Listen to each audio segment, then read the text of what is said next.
E acho que a quinta questão é a transformação estratégica. O que é ser estratégico hoje? É começar do começo. Resolva as dores. O absenteísmo é dor? Precisa resolver. Tecnologia é ferramenta, ajuda pra caramba. Dá um plano de ação assertivo. Afastamento previdenciário, número de acidentes, incidentes, compliance. Então, as dores principais são aquelas que protagonizam o início da transformação digital, que é o que a gente faz com as empresas. Não é ir lá e instalar um software, não é isso. Isso já passou desse momento. Então, é uma forma que houve uma grande unificação e existem várias plataformas que são habilitadas a estabelecer o padrão ICP Brasil para fazer uma garantia assim, de autenticidade, integridade e validade jurídica. Então, é totalmente permitido usá-los, assim como outros documentos, PCMSO, existe questionamento jurídico de cada empresa. Mas quando a gente leva para a questão legal e órgãos reguladores, é permitido. Então, quer dizer que eu consigo eliminar 100% do papel de uma gestão de SSMA? Sim, você consegue eliminar. Eles querem ver business case. E eles estão certos. Justamente assim, você quer contratar a ferramenta A, B ou C. Né? Não é software. Ele só vai aceitar se for solução. Software não cabe mais nesse cenário. Né? Software é diferente. Software simplesmente é um sistema que será instalado dentro da empresa para digitalizar alguma coisa. A solução, ela vem dentro de um business case para falar, mas espera aí, se eu colocar ferramentas para fazer o PCMS analítico, para fazer o PGR com gerenciamento em tempo real, quais são os impactos que eu vou obter?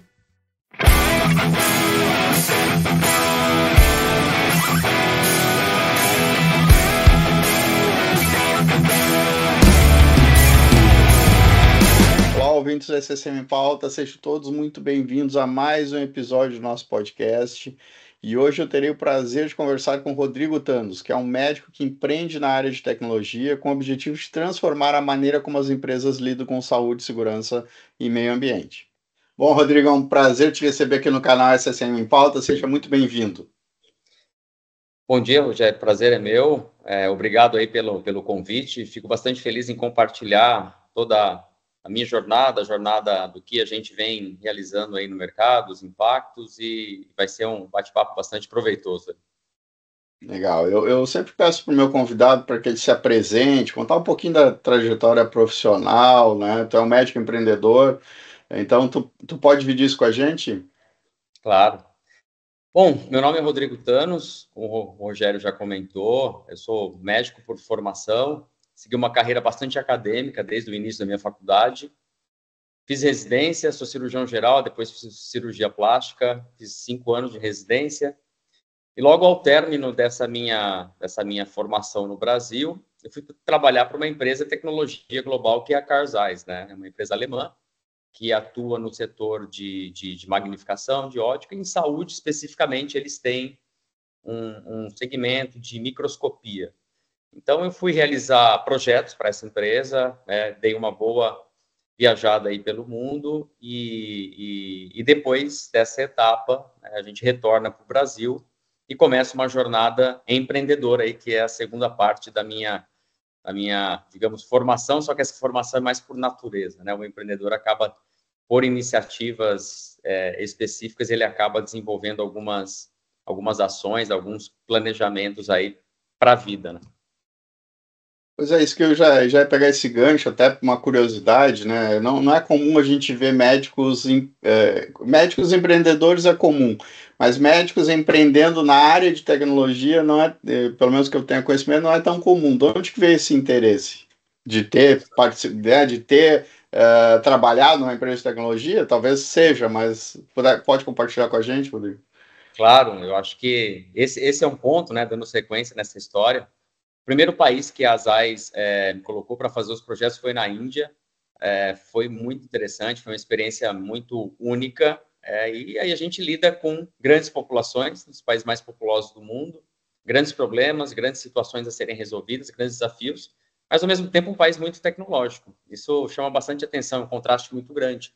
Então, durante essa minha experiência, e já partindo um pouco do lado do empreendedor, você encontra grandes populações sofrendo impacto e, por natureza, nós somos assistencialistas. Médicos se preocupam com pessoas. E entrando naqueles hospitais, naqueles grandes centros, como que a gente poderia resolver, não só caso a caso, mas, né, de uma forma mais ampla, como resolver problemas que impactam a saúde das pessoas. E nessa viagem, eu pude perceber que existiam vários acidentes de membro superior, eram muito repetitivos, muito comuns, algumas dezenas por dia, né? Isso foi no sul da Índia, no estado de Tamil Nadu. E aí, um dia, os fellows, nós éramos em 3 fellows, né? Eu, um francês e um indiano, nós pedimos para visitar uma indústria têxtil, da qual grande parte dos acidentes vinha. E ali levantou aquele espírito empreendedor e falou, poxa vida, acho que por mais que a gente faça melhor no hospital, a gente precisaria trabalhar um pouco mais fora para que isso não aconteça. E a partir dali eu já comecei a desenvolver alguns projetos específicos com essa minha, digamos, né, atuação mais empreendedora, de como a gente poderia atuar com ferramentas que pudessem prevenir esse tipo de problema que eu encontrei lá. Eu estava em campo, num hospital, dentro de um centro tecnológico, bastante tecnológico, né, que era um centro que fazia essas reconstruções desses membros. Mas, ao mesmo tempo, essa experiência teoricamente, assim, me deixou muito ativo para falar, poxa, um dia eu preciso resolver alguns problemas e no Brasil não deve ser tão diferente. Apesar da população ser menor, não é uma população pequena. E esse foi o primeiro contato. E o segundo ponto é que minha esposa trabalha com tecnologia. Então, desde essa época, eu já ouvi alguns termos diferentes do que eu estava acostumado. Ela trabalhou muito tempo na IBM e ela implantava projetos SAP para capital humano, projetos com base analítica, uma gestão analítica de informação.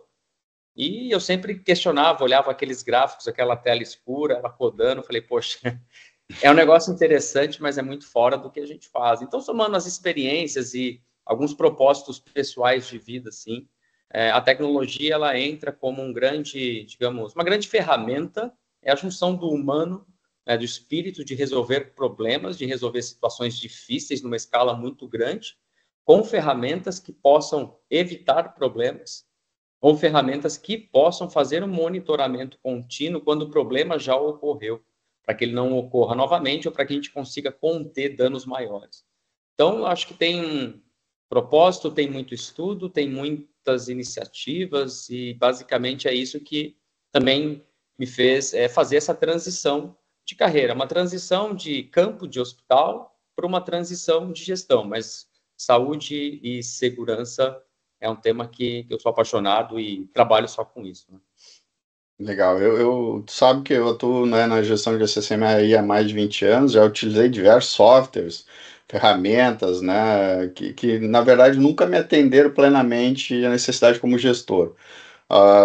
E existem grandes fornecedores, né, de sistemas que desenvolveram seus sistemas com uma necessidade de RH, principalmente com relação à folha de pagamento, mas que para saúde e segurança eles são muito limitados, né? E uma das maiores dores que a gente tem como gestor de SSMA é não ter ferramentas integradas que possam ajudar na gestão. Por exemplo, estou no meio de uma reunião, preciso de uma informação atualizada de maneira ágil. Não tem, né?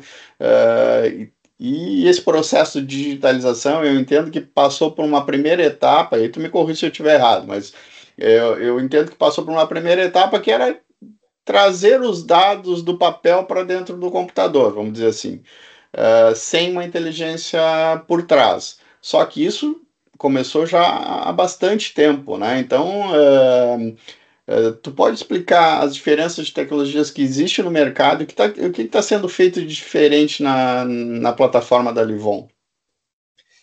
Jair, obrigado pela pergunta, uma pergunta que toca bastante, um ponto crucial para que a gente possa evoluir a gestão de SSMA, de HS. Então, como médico empreendedor, no início da nossa atividade, na própria Livon, a gente fez muito serviço em grandes empresas. A gente precisava, primeiro, acho que a primeira grande etapa do empreendimento é entender o problema, é entender o que acontece, é entender o que o mercado já disponibiliza e por que, da mesma forma que ele disponibiliza, o problema continua o mesmo. Então, eu vou separar essa resposta em 3 pontos principais, que é justamente o problema, depois as tecnologias que estão disponíveis no mercado, depois como que a Livon está transformando esse cenário. Bom, os problemas que a gente encontra, assim, acho que, né, a grande maioria dos sistemas do mercado ele foi criado para atender demandas específicas e que parte de áreas de recursos humanos, como folha de pagamento, jurídico, ponto, né? A saúde e segurança, ela entra no que a gente chama de Core RH, né? Então, ela é fundamental para todas as empresas, mas as primeiras tecnologias estavam literalmente plugadas ao RH. Então, ela não foi projetada especificamente para lidar com as complexidades, né, assim, da gestão do SSMA. O segundo ponto é a falta de integração.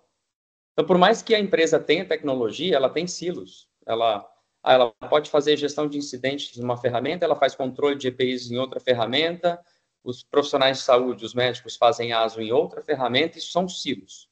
A partir do momento que isso exista, e é um cenário que eu vivenciei na época ainda que Livon fazia serviço, que nosso foco, de fato, é a construção de plataformas, mas é um problema que é recorrente até hoje. Tem o Excelzinho, tem o papel, tem várias aplicações, e aí não se fala de um sistema integrado para fazer a gestão. Então, isso é um grande problema que acaba afetando bastante a tomada de decisão, principalmente. Grande parte dessas ferramentas tem um foco muito reduzido em relação à estratégia. Ela tem um foco específico para obrigações legais. E por muito tempo, infelizmente, né, nós que vivenciamos saúde e segurança, como que esse tema não é estratégico, né? A gente fica muito indignado, assim, como que saúde, como que gente produzindo não é estratégico. E não dá para separar saúde aqui, segurança aqui, é uma coisa só. Ambientes saudáveis, pessoas saudáveis. Isso é uma conjunção muito fácil de falar, muito difícil de entregar.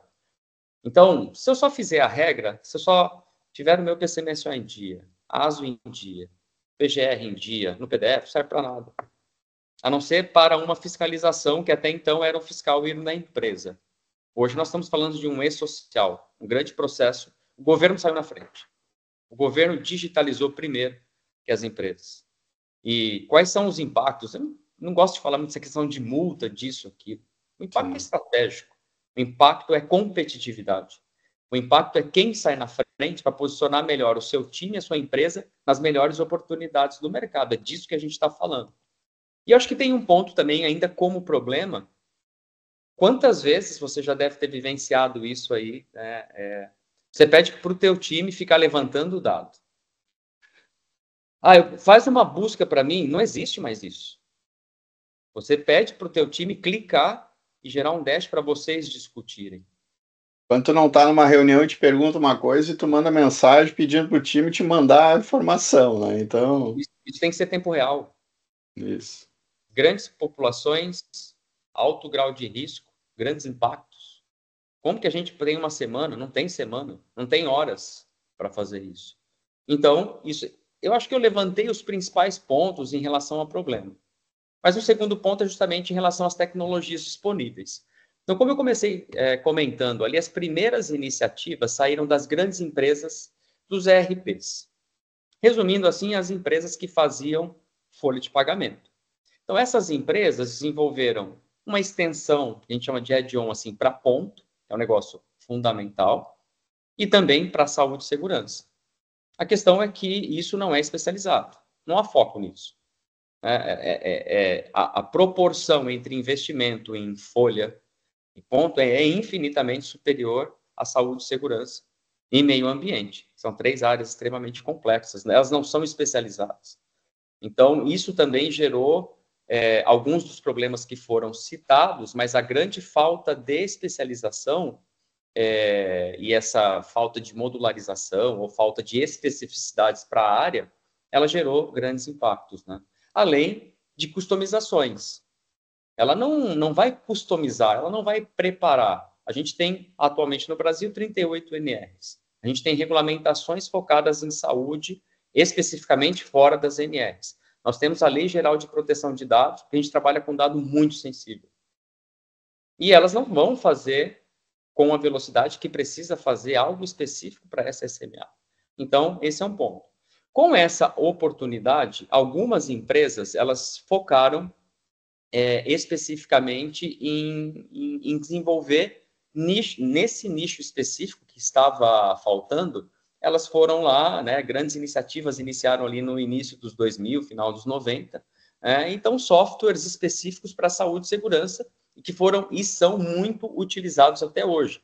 São líderes de mercado, numa época que a principal demanda era o registro e o armazenamento assim, de dados referentes à saúde ocupacional e segurança. Então, esse era o objetivo, era digitalizar o papel. Tira o papel da mesa e coloca na tela. Tira os relatórios, né, da gaveta e coloca na tela. Isso gerou um grande valor e gerou um grande impacto para a época que isso foi criado. Eles se destacaram muito por funcionalidades básicas para atender exigências legais. Ponto final.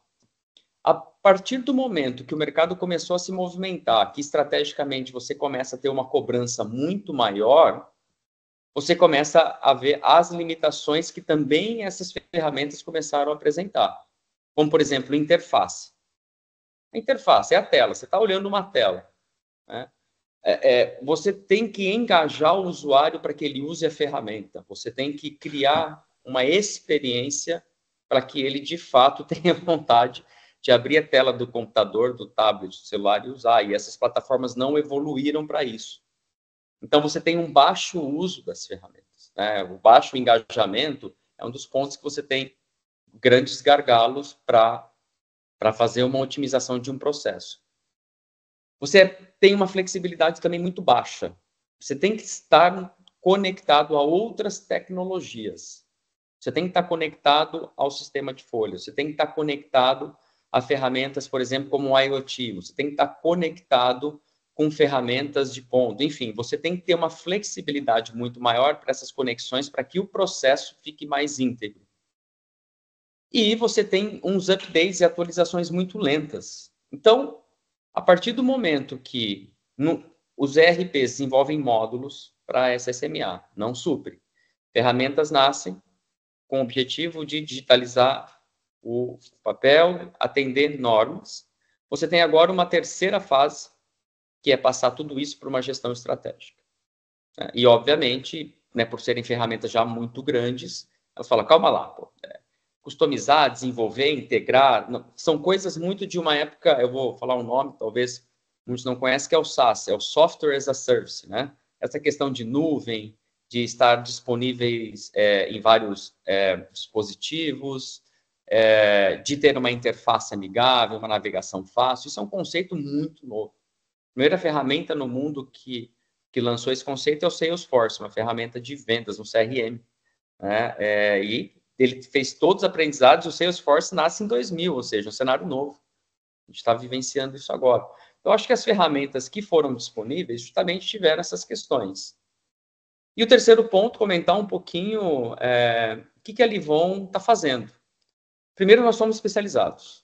O nosso foco é só EHS, SSMA. Então, tudo que está dentro desta gestão, desde conformidade, desde a gestão estratégica, desde processo, desde data análise, desde data AI, a gente só faz em HS. Então, tem que ser 100% focado. Não dá para ser genérico. A gente é integrado com N soluções. Nós já nascemos numa época que a integração era fundamental, quase que obrigatória. Terceiro, tem inteligência aplicada. Seguindo um pouco a história, né, da Mariane, que é minha esposa, ela é uma das cofundadoras da empresa, então ela trouxe a sua base e visão analítica que ela tinha em capital humano para dentro da empresa. Então, todo o processo que nasce na ferramenta, ele já nasce com a visão analítica. Todo o campo que é colocado, desde nome, CPF, setor, função, tudo isso, uma vez imputado, gera visão em tempo real. Foi, digamos, a grande contribuição que ela trouxe com essa base é que, assim, se a gente não preparar o que a gente chama de base relacional, a gente não vai conseguir isso lá na frente, porque você vai carregando a plataforma de dados, os usuários começam a utilizar, você tem um banco que armazena, esse banco tem que ser muito preparado para fazer isso. Senão você pega, faz um Excel, aí o Excel vai para o Power BI, isso não dá mais. Isso não é gestão estratégica. Aí você tem um incidente. Não, vamos levantar a causa do incidente. Não dá, não é mais assim que funciona. Eu acho que esse é um ponto bastante importante. Segunda questão é a automatização dos processos.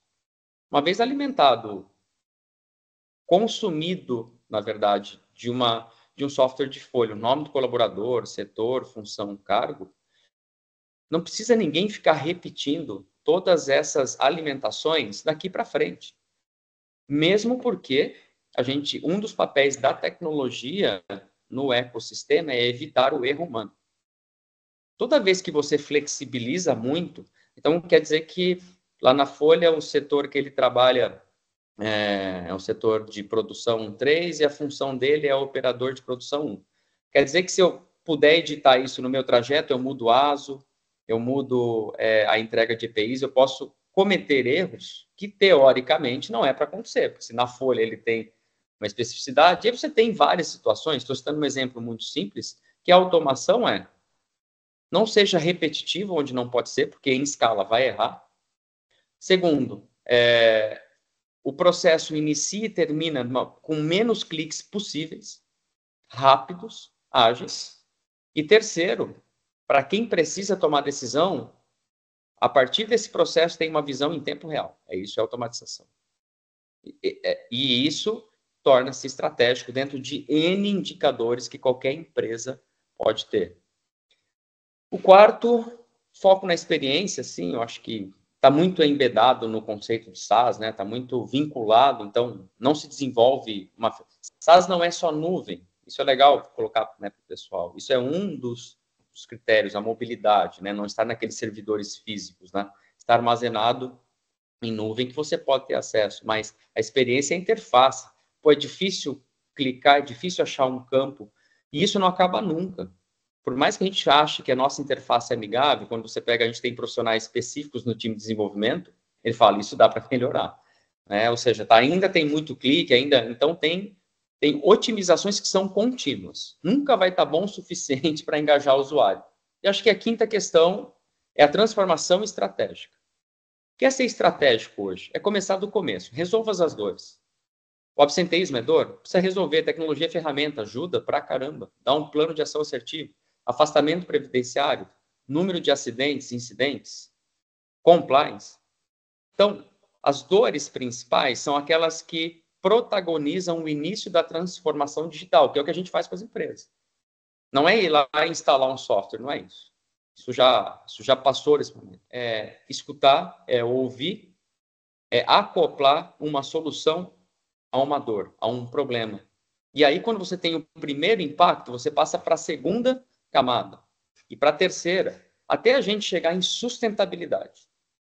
Que esse, obviamente, digamos, o ápice, né? Sustentabilidade em capital humano, em prover um ambiente extremamente seguro, com pessoas saudáveis, produtivas, e a partir desse alicerce, a empresa se torna saudável, se torna extremamente competitiva e se destaca no mercado global.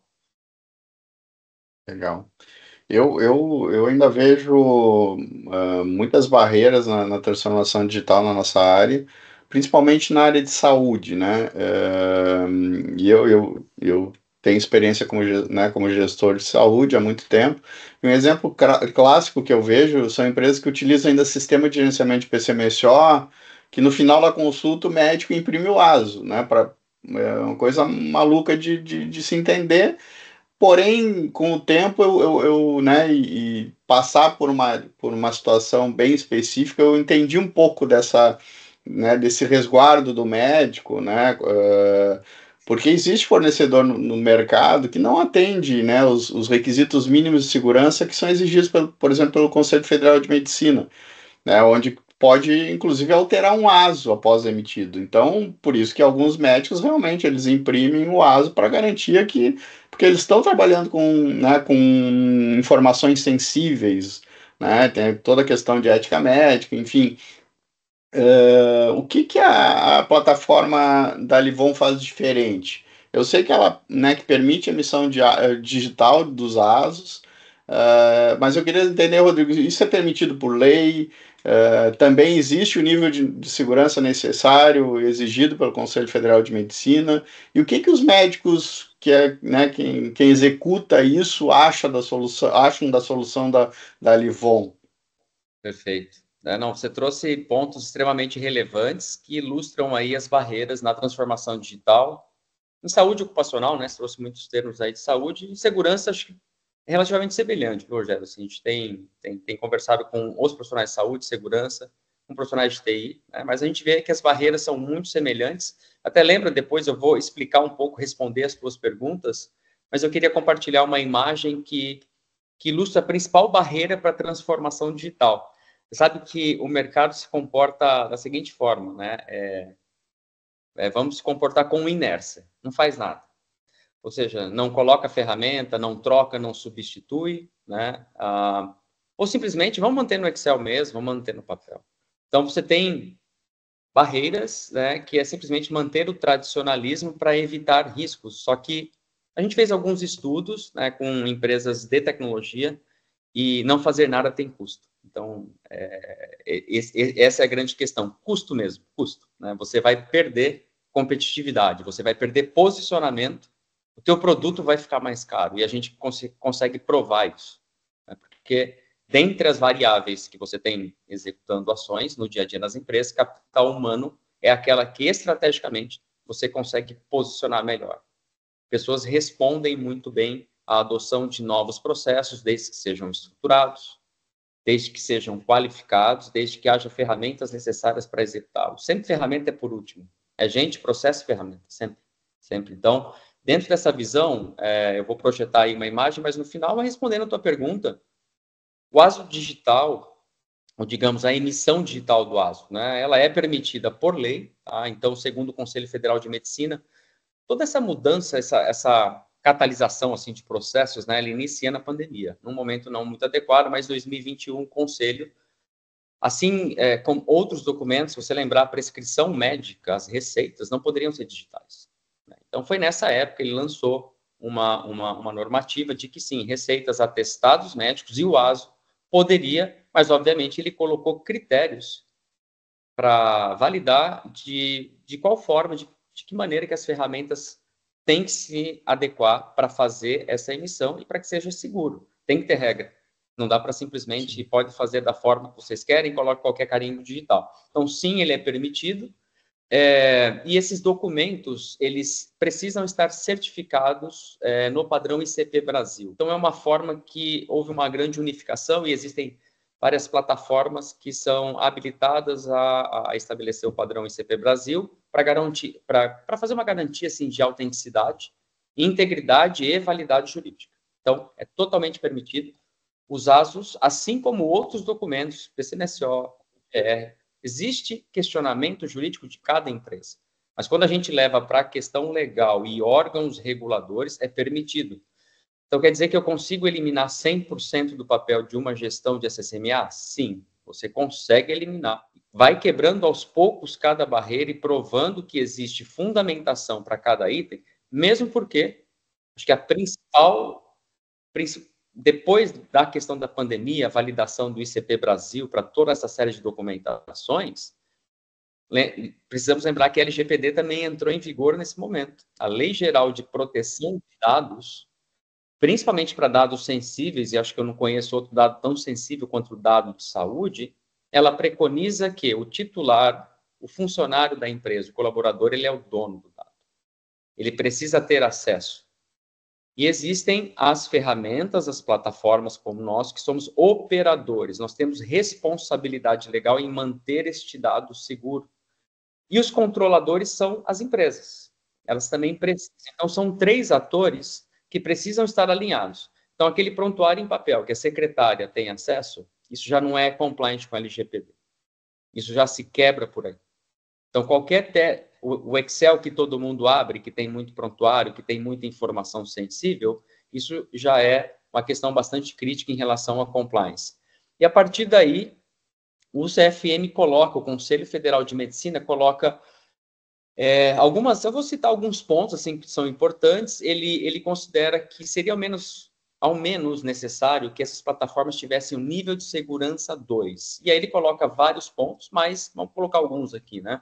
Assinatura digital certificada, ou seja, o ICP Brasil, que exista um processo de criptografia. Então, essa criptografia avançada, os dados são protegidos por protocolos de segurança das plataformas, que evitam os acessos não autorizados e vazamento de informação e o registro de auditoria. Cada ação realizada no sistema ela precisa ser registrada e rastreável. Então, é uma régua alta? Quando a gente fala em criptografia, quando a gente fala de auditoria, eu preciso ver quem logou aquele dia, o que esse log, qual foi o tracking dele na plataforma. Eu preciso dar essa resposta, que é o que não tinha antes, e que não tem ainda em muitas situações. Mas isso coloca digamos, ultrapassa a questão da barreira, porque assim, por que não mudar?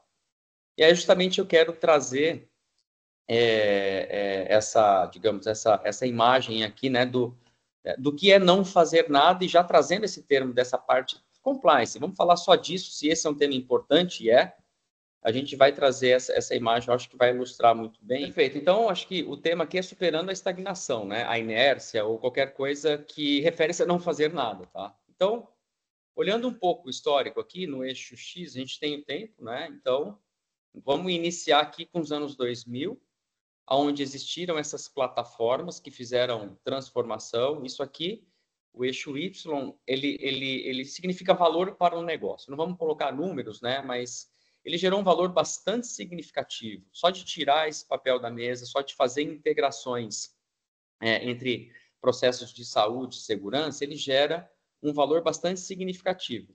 Porém, ele entra numa estagnação. E aí começa a ter benefícios mais limitados, mas por muito tempo seguiu dessa forma. E ainda segue em diversas situações.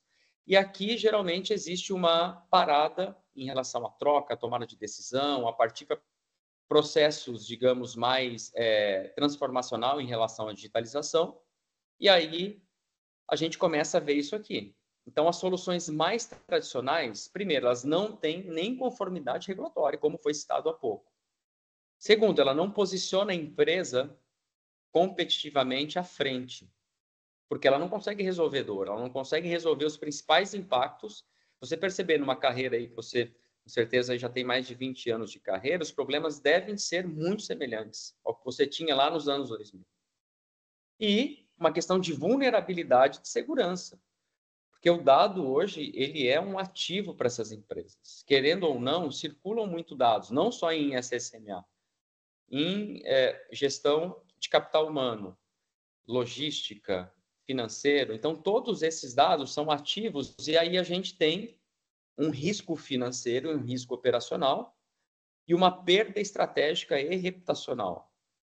Vocês devem ter, todos que estão nos escutando aqui, percebido que nos últimos, talvez, 2 anos, vazamento de informação de dados, os dados são perdidos, sequestro de dados, ou seja, isso posiciona as empresas num cenário muito difícil. Então, existe um custo. Esse é o custo de não fazer nada. A gente se posiciona da seguinte forma: eu preciso seguir com esse patamar. Eu não posso tirar os benefícios e o valor gerado que essas plataformas tiveram no início dos 2000. Então, eu preciso estar conforme. Mas, ao mesmo tempo, eu preciso começar a fazer a otimização de custo. Eu preciso reduzir custo de processos inchados, de processos redundantes, onde pessoas simplesmente correm atrás de informação que eu posso ter em tempo real. Eu preciso desenvolver resiliência corporativa. Significa que a cada problema resolvido, que não ocorra mais, ou que ocorra numa escala menor e que a gente já saiba como resolver. Isso é resiliência. E, por que não, a gente posicionar a SSMA como uma fonte de geração de receita? Um dos temas muito discutido no Fórum Mundial em Davos, que é todo o início do ano, agora em 2025 vai ter. O Brasil ele é sempre questionado em produtividade. Capital humano, produtividade tem uma relação direta. Pessoas com problemas de saúde, pessoas com dificuldade de trabalhar em ambientes não seguros, tem perda de produtividade, que é igual a perda de receita. Simples assim. E a gente consegue fazer essa relação. E a partir do momento que isso esteja estabelecido, a gente tem um valor transformacional muito grande na sustentabilidade. Sustentabilidade, os critérios ESG, não são simplesmente critérios focados em meio ambiente.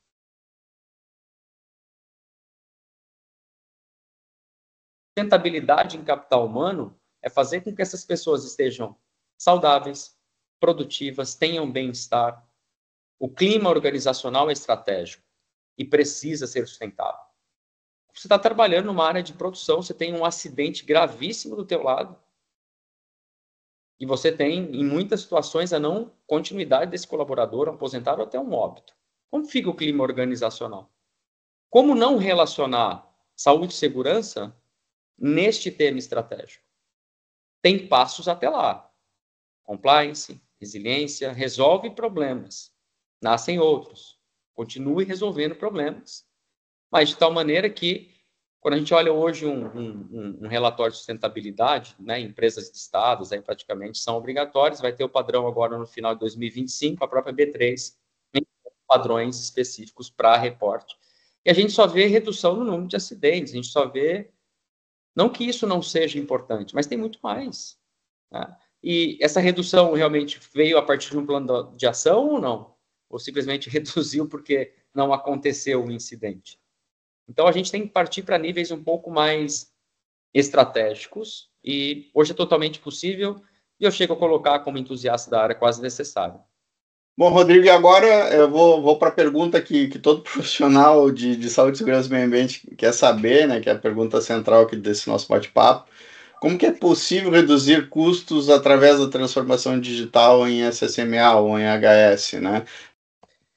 Pô, obrigado, assim, fico feliz em escutar esse tipo de pergunta, porque agora a gente começa a, de fato, né, ver pessoas, né, ligadas à área, começa a perceber toda a estratégia que está ao redor desse tema. E quando a gente fala, né, em HS, SMA, muitas empresas enxergam ainda a transformação só como um custo, né, só como um processo tecnológico, mas na verdade é uma ferramenta poderosa para reduzir custo. E eu vou citar alguns temas e aí, se permitir de novo, eu vou até projetar assim Claro. uma visão que talvez consiga ilustrar um pouquinho mais essa, digamos, essa possibilidade, mas coloco assim, né, para todos que são inúmeras essas possibilidades. Como a gente pode perceber, existem muitas oportunidades. A gente olha problema ou a gente mergulha no problema ou simplesmente entende o problema e transforma isso em oportunidade. Mas o número um, que eu acho que talvez seja mais claro ainda, né, como a gente reduz custos. Prevenção é mais barato que a correção. Acho que esse é um princípio básico e em transformação digital aplica isso. Em permitir que as empresas adotem um modelo mais preventivo e não reativo. Então, com toda essa integração de sistemas, com a integração de processos, e que você consegue ver o que está acontecendo em tempo real, a prevenção vai ser muito mais possível, porque você vai conseguir apontar e executar ações em tempo hábil antes que o problema ocorra. Segundo, a centralização e automação do processo. Quando você, conforme eu já expliquei ali anteriormente, você acaba reduzindo a carga operacional nos diversos processos que o segmento tem, além de você evitar o trabalho humano desnecessário, você evita o que a gente chama de inconsistência. A inconsistência ele é um negócio, é auditado, todas as empresas, ela passa por processos que são também repetitivos, mas, enfim, faz parte dessa carga operacional que ela tem, e a integração de todos esses processos, né, vão prover evitar com que o erro humano provoque inconsistências. Então, só nisso, quando a gente não tem um processo tão longo, quando a gente evita o erro humano, a gente tem, digamos, uma redução de custo operacional bastante significativa. Acho que um tema bastante importante também é a redução dos passivos trabalhistas, porque dentre toda a jornada do colaborador, né, seja do início ao fim da jornada, tem um termo que é legal compartilhar, talvez vocês comecem a escutar, né, as plataformas, elas começam a ter essa questão de from hire to retire. Então, desde recrutamento e seleção até aposentadoria, existe agora uma grande responsabilidade na gestão desse colaborador, porque o e-social é único. Se esse colaborador passar por 10 empresas, todas as empresas reportarão para o governo como que ela admitiu esse colaborador. Se ele passou por um processo de demissão, como esse colaborador está no processo de demissão. Ele vai para outra empresa. Então, qualquer impacto que tenha na jornada desse colaborador, no início da sua jornada até a sua aposentadoria, pode ser inerente a um processo específico, um incidente que aconteceu na empresa. E agora a gente precisa lembrar também, Rogério, que além de todas as obrigações dentro do próprio gerenciamento de risco, os riscos psicossociais entraram na NR1. Esse é um tema legal para abordar aqui. A gente viu, durante a pandemia, um aumento extremamente significativo na incidência das doenças e agravos em saúde mental. Perfeito. Então, a gente não pode desconsiderar que este risco, de novo aquela pergunta, né? Gestor de SSMA, gestor de saúde corporativa, o RH, quem será dono do tema? Se eu fosse colocar, pelo que a NR colocou, gestores de HS. O que é muito legal como oportunidade, é um grande aprendizado. Eu acho que não é simples, é bastante difícil, né? Então, o assédio moral, o estresse ocupacional, assédio sexual, serão todos riscos mensuráveis a partir de questionários, e que, se não forem tratados com um plano de ação, também geram esses impactos negativos que já estão acontecendo. Então, parte da redução de custo cabe à redução de passivo trabalhista. E esses mesmos colaboradores que sofrem os impactos de vários riscos e que acidentam, têm doenças, têm um agravo em saúde mental, eles utilizam plano de saúde. Aí vem a vinculação. Dentro dos benefícios gerenciados por recursos humanos, embora algumas empresas já estão dividindo muito isso com gestores de SSMA, eu acho que existe uma série, é legal até você comentar, né, como que isso está vivenciando, mas hoje é o benefício mais valorizado e o mais caro. E aí, compartilhando a minha visão, é o mais insustentável. Não sustenta-se plano de saúde da forma que é gerenciado hoje pelo mercado. 80% do mercado compra planos de saúde de corretoras. E as corretoras são empresas que gerenciam os produtos de várias operadoras e seguradoras e levam para as empresas. Então, a pergunta é: ter o benefício não é difícil, manter o benefício está ficando sustentável. Quem vai gerenciar? A gente viu nos últimos 2 anos, 2023, nós tivemos um reajuste de mais ou menos na casa dos 35%. 2024 ainda não fechou, mas espera-se uma redução, mais um reajuste médio de 29%. Nenhum número, nem outro número se sustenta ao longo do tempo. Quem vai fazer essa gestão? O mercado não fez. O mercado que negocia ou a própria operadora de saúde. Ele não fez a gestão para a manutenção do benefício. Então, a nossa visão é que este tema também é um tema que cada vez mais vai ser levado para a gestão interna. E se RH, gestores de SSMA, gestores de saúde corporativo, o gerenciarão. Porque não adianta consultoria. Não funciona. O mercado oferece consultoria há muito tempo. Precisa entender o que está acontecendo com as informações e por que está tão insustentável assim. Então, essa é outra forma de redução de custo. E, obviamente, a redução de absenteísmo, eu sempre trouxe números para a saúde. O absenteísmo de 3%, 5%, 8%, percentual de tempo perdido. A gente precisa transformar isso em custo. A hora do trabalhador tem um custo, o custo de não produzir. Isso, então, essa mensuração, ela precisa ser feita, e a partir desse ponto A, que você tem um número, como que a gente chega no B, que é a redução desse número? E aí, quando eu tenho isso, eu tenho um impacto numa pessoa que não se assistenta ou não tem doença e não se afasta. Porque o atestado e o absenteísmo também tem um terceiro problema, né? Que são as fraudes hoje. A gente tem muito no mercado. A gente tem venda de atestado médico pela internet. E as empresas estão pagando muito caro por isso. E qual é a ação? Qual é o plano? Qual atestado pode ser fraudado, qual não é fraudado?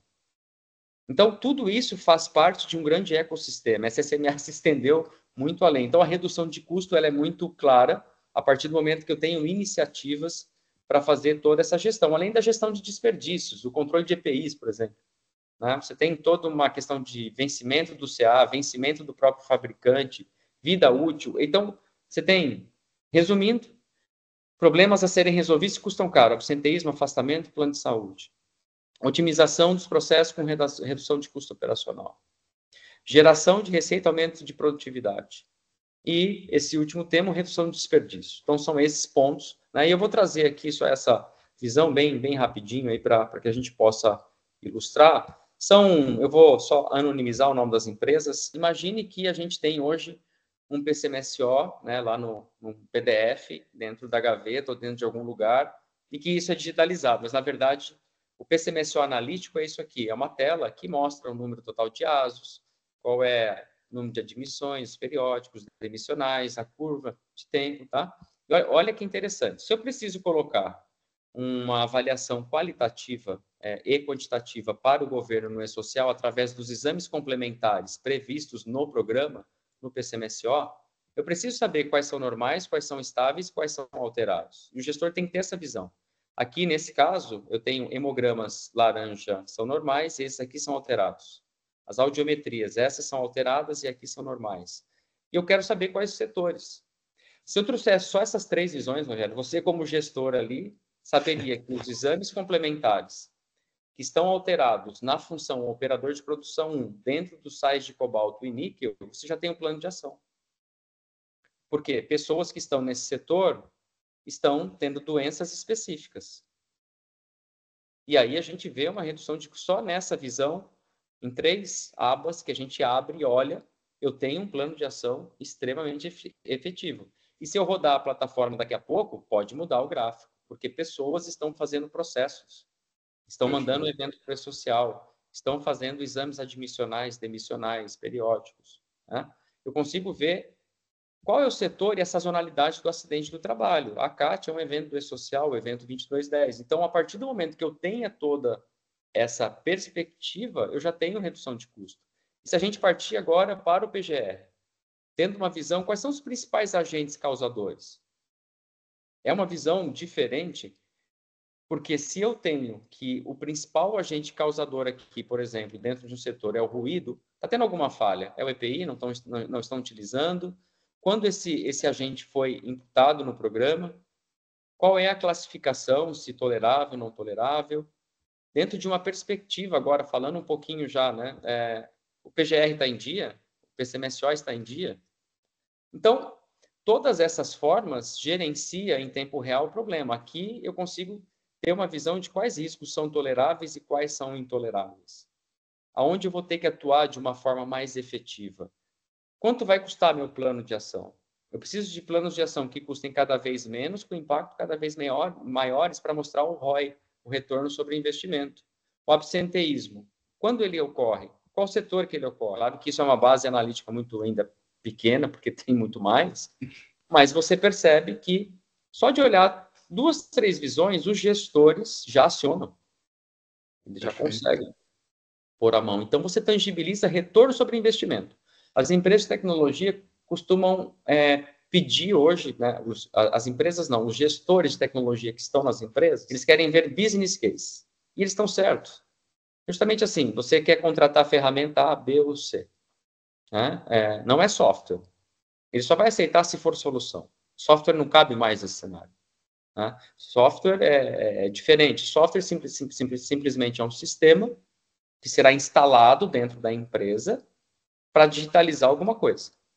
A solução ela vem dentro de um business case para falar, mas espera aí, se eu colocar ferramentas para fazer o PCMS analítico, para fazer o PGR com gerenciamento em tempo real, quais são os impactos que eu vou obter? Por isso que é muito importante que os processos atuais, dentro da transformação digital, lembra que a gente colocou gente, processos e depois ferramenta, eles precisam entender que parte do processo irá mudar. Parte do processo irá mudar. Irá mudar para suprir um business case que foi vendido para o time de tecnologia de informação, que também tem responsabilidade, só que em todas as áreas. E a partir do momento que isso seja colocado como um planejamento, os impactos serão demonstrados. E a cada conquista, a cada impacto, você vai conseguindo escalar soluções. Então, hoje o conceito é plataforma, é solução. Plugar usuários, gestores, a uma ferramenta que possibilita estar num sistema integrado e as ações saiam centralizadas e mensuradas. Então, muitas empresas estão utilizando o BI para complementar né, os sistemas que existem e não te atualiza isso também né, online, né, Rodrigo? Exatamente, né? Hoje um cenário talvez o mais comum é buscar os Excel de um setor específico, buscar dados de uma aplicação específica lá com um time talvez de saúde ou de segurança, buscar alguns dados da folha, e passar tudo isso para o time de tecnologia e falar, agora você me entrega aí no BI. Ele vai de 15 dias, aí você tem um dado, no mínimo de 15 dias anterior, e aí todas as ações preventivas já caíram pela base. Já foi. O acidente, ele não acontece em hora, é fração de segundo. O absenteísmo poderia ser contestado naquele momento. O plano de ação que você faria hoje naquele setor de sais de cobalto e níquel, daqui 15 dias pode já ter passado e os indicadores mudaram. Então, a gente acabou criando e protagonizou muito o cenário de Command Center EHS. O Command Center é onde gestores fazem gestão. Perfeito. E a ferramenta, ela acaba sendo um grande otimizador e um verificador do que está acontecendo com o processo.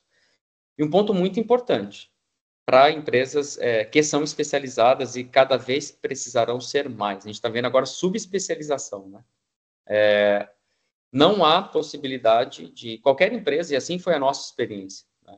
Qualquer empresa precisam de informações específicas, porque os setores são muito particulares em SCMA, você sabe disso.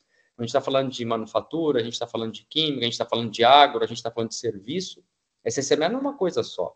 Então, ele tem especificidade e a ferramenta tem que estar propensa para também ser específica, para trazer a visão que você quer que tenha. Agora, a gente está olhando muito um setor que é o agro, um setor muito interessante, extremamente desafiador, áreas distintas, difícil conectividade, como que isso vai funcionar, grandes problemas também em relação à gestão dos trabalhadores, principalmente aquele pessoal que está na lavoura. Então, a gente vem conversando com algumas empresas, entendendo nuances desse cenário.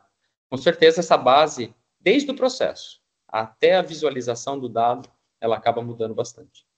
Legal. Então, tu pode dividir alguns cases aí de sucesso de empresas que implementaram a transformação digital, os resultados que tiveram e como que elas mediram o ROI, né, de investimento nessas tecnologias?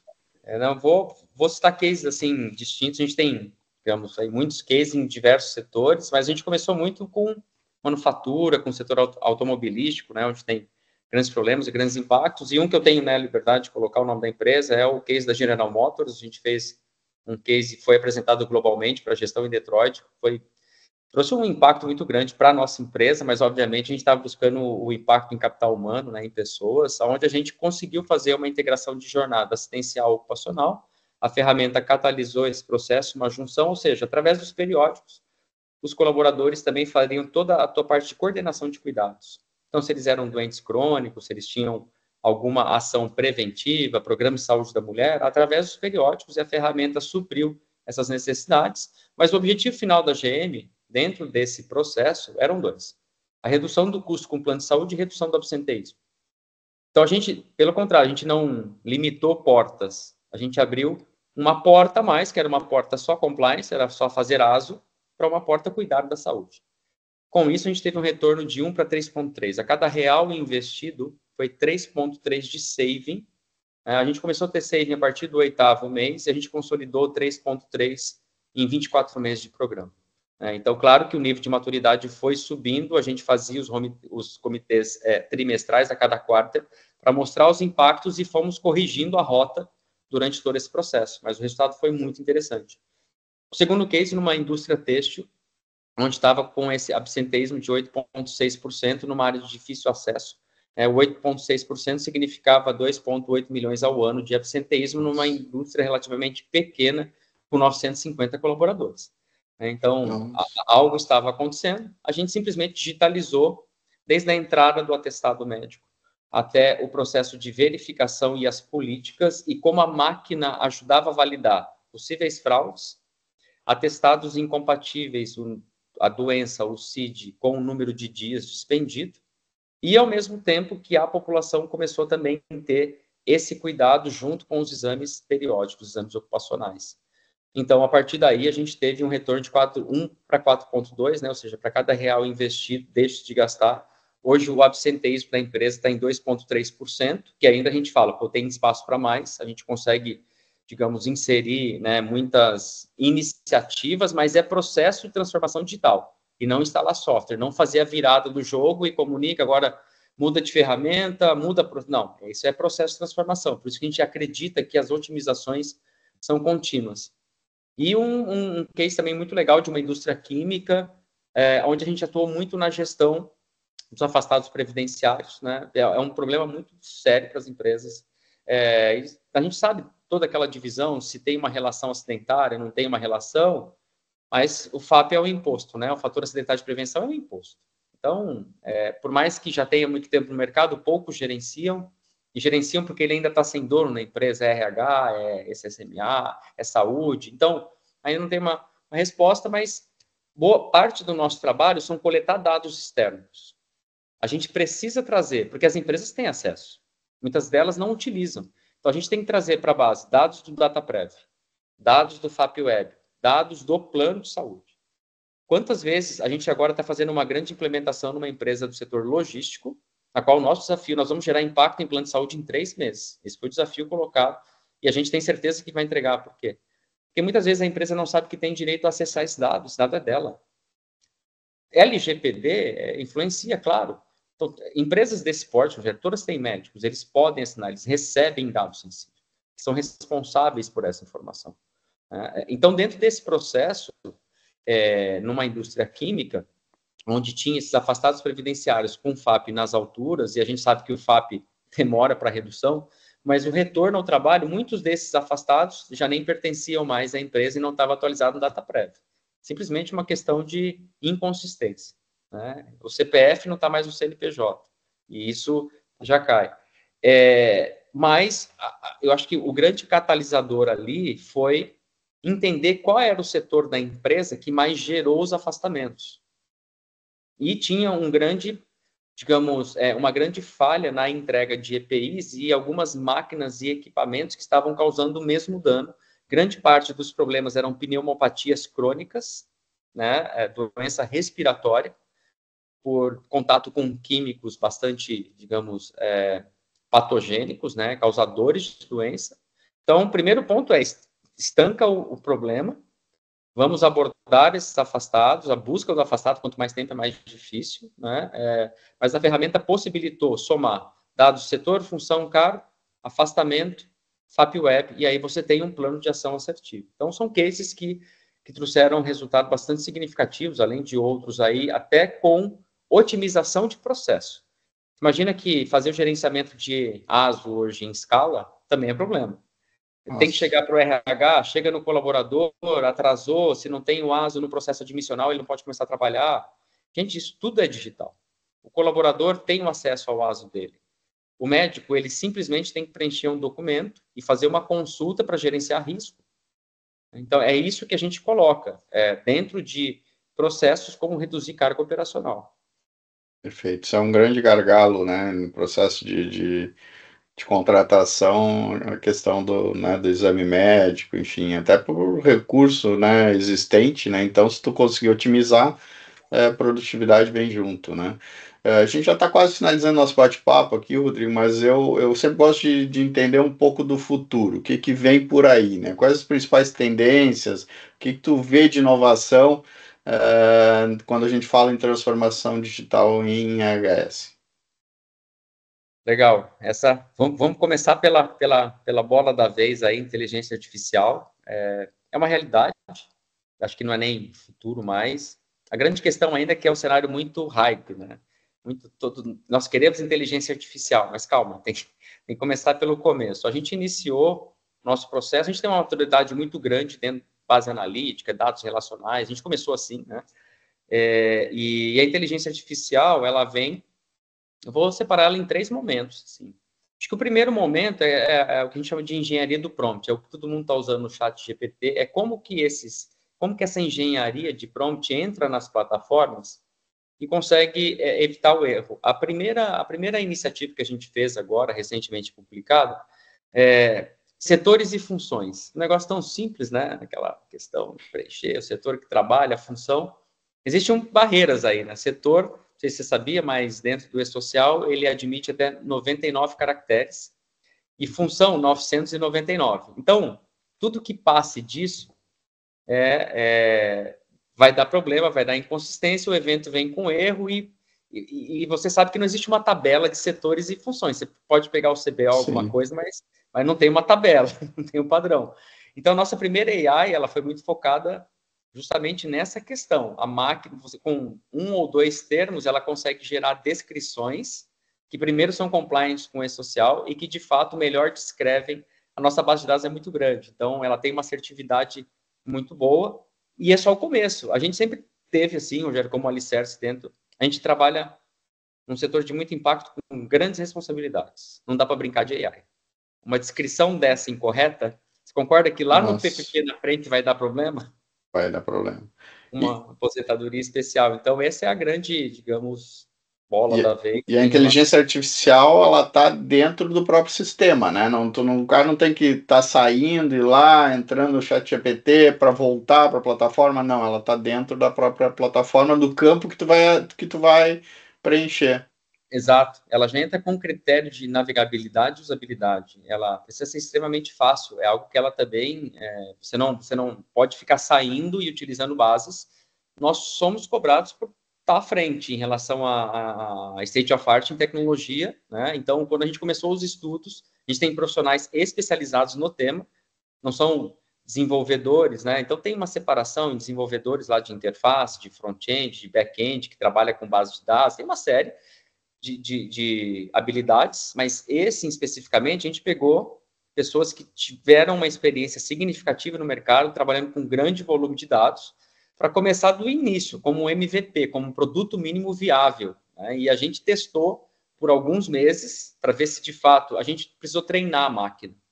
Né? Então, inteligência humana e inteligência artificial, uma é produzida pelo humano e outra pela máquina, acho que resumidamente é isso. Então, a gente percebeu que neste ponto específico geraria impacto. Aí você vai mais, né? Você agora tem uma série, a gente está no processo de colocar uma série de documentações prontas, onde a máquina, a inteligência artificial, vai processar só aquela que você pergunta quando acionado. Eu quero saber quais são as melhores práticas dentro de um risco específico para o plano de ação. Então, você tem que ter uma base documental muito grande para que isso seja tangível dentro de um processo. Mas todas elas estão embedadas na nossa solução. Né? Você não pode deixar. Então, acho que essa é uma das principais, mas ainda olhando um pouco o futuro, eu acho que a transformação digital ela vai eliminar a fragmentação. HS não vai mais ter, SSMA não vai mais ter 5 ferramentas, 10 ferramentas. Vai ter plataforma, vai ter muito dispositivo, IoTs, né, dispositivos conectados com as plataformas. A gente já tem as câmeras, a gente já tem vários sensores em máquinas, a gente já tem... Isso é segurança. Né? E a fragmentação, o papel e o Excel não terá mais espaço muito em breve. Claro que são, a gente chama de early adopters, são empresas que saem na frente. Nem todas são assim. Né? Mas as que saíram na frente, que correram aquele risco, já estão posicionadas muito melhor, controlando custos e controlando a operação, como os competidores não atuam. Né? Então, e eu acho que a terceira, grandes problemas e grandes impactos, como a gente citou do plano de saúde, esses dados vão vir para as empresas. A empresa vai precisar saber lidar com esse dado, e não mais consultorias, e não mais, sei lá, corretores. Né? Esse dado, esse é o principal, para você ter ideia, assim, uma média de mercado, a gente tem uma base grande de clientes, só o plano de saúde, fora a folha, ele está correspondendo a média de 12% a 15% do faturamento das empresas. Nossa. Não tem como mais ter esse dado fora.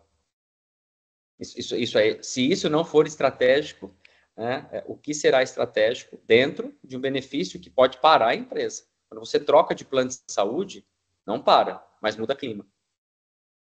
E suspender plano de saúde não é uma boa opção. Não se resolve o problema dessa forma. Então, a transformação digital é as empresas praticamente solicitarem acesso, cobrarem esse acesso, é um direito, é questão legal, e trabalhar internamente com essas informações. Legal, Rodrigo. Tá tendo uma trend na internet aí, né, que chama, né, como eu não vou ser feliz ser esse ano. E trazendo isso para o SSM em pauta, né? Esse ano está sendo muito especial. A gente está fazendo uma transformação também na empresa, né? A gente está trazendo isso como transformando o SSM além de uma plataforma de treinamento de cursos online, né? Nós vamos trazer treinamentos presenciais com grandes facilitadores. A gente está se tornando um hub de soluções em saúde, segurança e meio ambiente. Então, junto disso, eu estou trazendo, né? A gente está fazendo várias parcerias para que a gente consiga ser um hub de soluções. E quem me conhece sabe que eu sou um grande entusiasta de inovação e tecnologia. A minha geração não é a geração da tecnologia, mas eu sou um grande entusiasta realmente principalmente de inovação, né? E a tecnologia vem junto.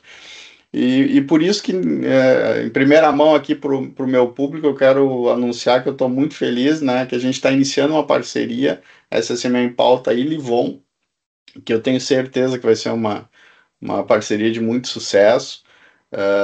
Nós vamos oferecer toda essa plataforma que que facilita a vida do gestor de SSMA. Eu digo por mim, 24 anos fazendo gestão. Então, quem quiser saber mais sobre a plataforma que facilita a vida do gestor, pode entrar direto em contato comigo ou pelo site da Livon, né, que também diz lá que conheceu a plataforma aqui no canal. Né? Então, Rodrigo, muito obrigado aí por aceitar o meu convite de estar compartilhando as experiências aqui com o meu público aqui no canal e pela parceria aí que a gente está iniciando, que eu tenho certeza aí que vai ser de muito sucesso. Obrigado, Rogério, pela oportunidade de compartilhar um pouco dessa trajetória. Temos muito a fazer, agradecer a possibilidade dessa parceria, de integrar parceiros que, de fato, estão pensando em impacto, estão pensando em gente, estão pensando em trazer não somente suas soluções, mas como as soluções vão resolver grandes problemas no setor. Eu tenho certeza que a gente vai ter sucesso, porque precisa, o setor, né, ele é extremamente carente. Agora ganhamos muitas posições dentro de empresas que estrategicamente estão se posicionando no mercado. A gente está bastante entusiasmado aí com esse novo momento, SSMA passando por grandes transformações, né, por grandes também oportunidades, e a gente está muito feliz aí com essa parceria. Muito obrigado. E aí, gostaram desse vídeo? Então se inscreva lá no nosso canal e ative o sininho para receber as notificações dos próximos vídeos. Muito obrigado e até uma próxima.